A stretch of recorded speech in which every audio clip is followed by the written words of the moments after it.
Hai semuanya. Kali ini kita bertemu di channel Bahasa Indonesia Asik. Ingat ya untuk subscribe, like, dan komen. Meskipun kita sedang diliburkan, tapi belajar harus tetap.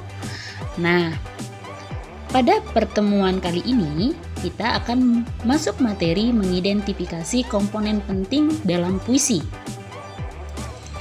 Apa itu mengidentifikasi? Apa itu komponen penting dalam puisi? Ini akan kita rangkum nanti sampai tuntas di 3 kali video berikutnya. Apa-apa saja yang akan kita bahas dalam mengidentifikasi komponen penting dalam puisi? Yang pertama, kita akan belajar menentukan suasana dalam puisi. Yang kedua, kita akan belajar menemukan tema puisi. Dan yang ketiga, menentukan makna puisi. Setelah mempelajari materi ini, kamu diharapkan mampu. Pertama, menentukan suasana dalam puisi yang terdapat dalam sebuah antologi puisi. Yang kedua, menemukan tema puisi yang terdapat dalam sebuah antologi puisi. Dan yang ketiga, menentukan makna puisi yang terdapat dalam antologi puisi. Nah, apa saja sih komponen puisi? Dia terdiri atas 2 bagian, yakni struktur fisik puisi dan struktur batin puisi. Kalau dia fisik berarti yang dapat dilihat ya, mulai dari diksinya, tipografinya, pengimajiannya. Kalau struktur batinnya nada, tema, amanat gitu. Yuk kita lihat satu-satu pengertian dari struktur fisik puisi. Diksi itu pemilihan kata.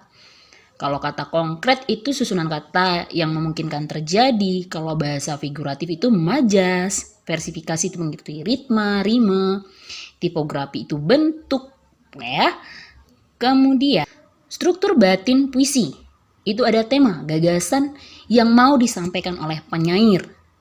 Nada itu bisa dikaitkan dengan suasana. Ya. Selanjutnya itu ada perasaan. Perasaan itu bisa mengungkapkan gembira, sedih, terharu, ya. Kalau amanat tentu yang ingin disampaikan oleh pembaca, oleh penyair. Jenis-jenis puisi itu kalau dalam perkembangan sejarah ada 3 ya, puisi lama, modern, dan mutakhir. Puisi lama itu contohnya yang gimana sih? Itu misalnya pantun ya, mantra, dan sebagainya. Kalau puisi modern yang biasa kalian tulis untuk kekasih kalian, untuk kawan-kawan kalian. Kalau puisi mutakhir biasanya puisi-puisi yang bisa dikatakan embling atau kontemporer, yang kekinian, yang tidak terikat oleh tipografi, susunan katanya bisa sesuka hati si penyairnya. Berdasarkan isi yang terkandung, puisi dapat dibagi menjadi 3. Ada puisi epik, puisi lirik, dan puisi dramatik. Puisi epik itu bisa juga disebut dengan puisi naratif ya. Kalau dia puisi lirik, itu biasanya dia bersifat subjektif, personal. Biasanya penyair menceritakan masalah-masalah yang datang dari dirinya sendiri ya. Kemudian yang ketiga ada puisi dramatik. Puisi ini bersifat objektif dan subjektif. Dalam hal ini seolah-olah penyair keluar dari dirinya dan menceritakan orang lain. Kalau berdasarkan kata-kata, dalam pembentukan puisi dibagi menjadi 2.